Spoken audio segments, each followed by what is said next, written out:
political commentator Adam Schwarz, thanks for coming. And once again, Dr. Saleyha Ahsan, who lost her father to COVID. Thank you so much for coming in, both of you.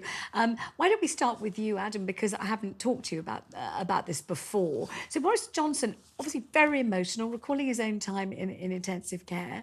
We're going to go back to Dr. Ahsan to talk about what he said about there were lots of young men in there. It wasn't at all what he had imagined or what people said he would find. The profile of people much younger, much broader than he thought it would be.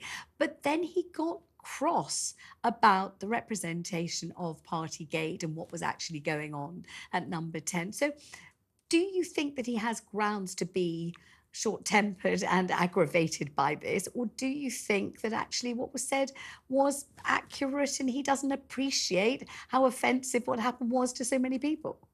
Well, I think you're absolutely right to draw the contrast between what Boris Johnson said and with him getting emotional, because obviously the sense of getting emotional gives a sense of sort of contrition and empathy about what happened. But actually you contrast that with him getting very angry. I think that shows a very different side of him, which tends to come out the longer he's interrogated in this way. We saw it as well during Parliament when he was being interrogated by the Privileges Committee. And I think this all comes back to actually how he deals with the situation of being in private and how he deals with the situation of being in public. And we've saw the kind of issues to do with that raised so many times.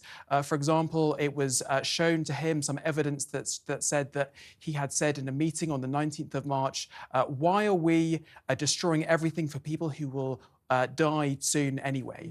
And he called them bed blockers, vulnerable people. And his response to being asked that by Hugo Keith was, well, actually that comment was not meant to be said in public. And I think that doesn't really matter, because fundamentally you should be behaving in a way, private in government, which is consistent with how you are behaving overall. And I think that is why it's so important that we are having an inquiry to find out these things.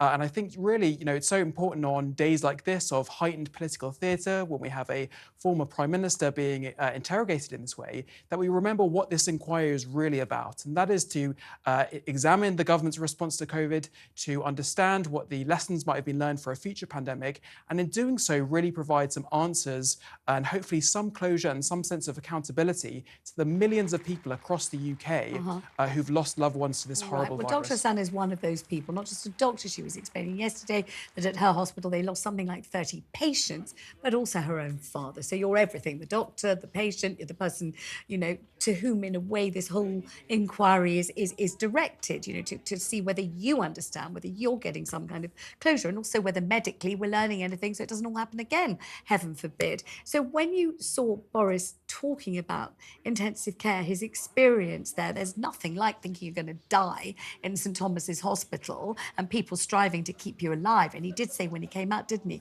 thank you to all these different people. Do you remember they were from all over the world who had contributed to keeping him alive that night, saving his life? So when you hear him crying, I won't say sobbing, but really struggling to speak because he's so moved, and saying there were people who were like me in their 50s. They weren't all 80s, 90s and people with underlying health conditions. What does that make you feel?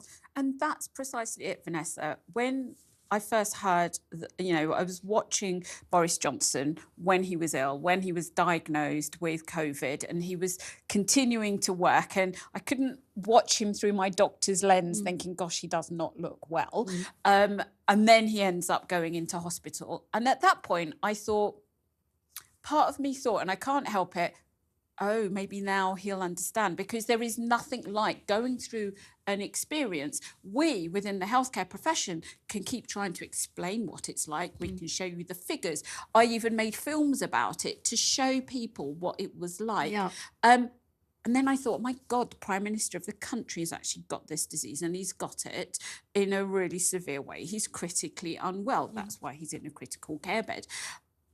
So I was really surprised by how he didn't get it, because he came out, he recovered, and then what happened after that showed that he didn't really understand it, even though he'd gone through... What showed he didn't understand Well, it? the way that he...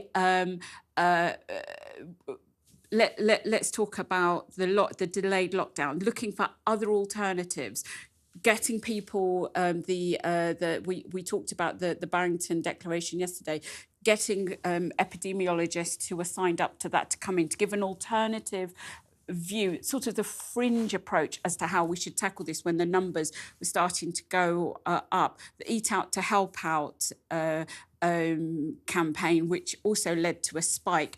The parties. This is the thing. Parties, you know, and he talked about how the environment in Number 10 and what his team were under, and you know, the setup doesn't allow the rules that he set to be followed. I mean, at the end of the day, he was talking about rules that him and his government set to the rest and very of important, us. Adam, right? And he couldn't get himself or his team to adhere to them.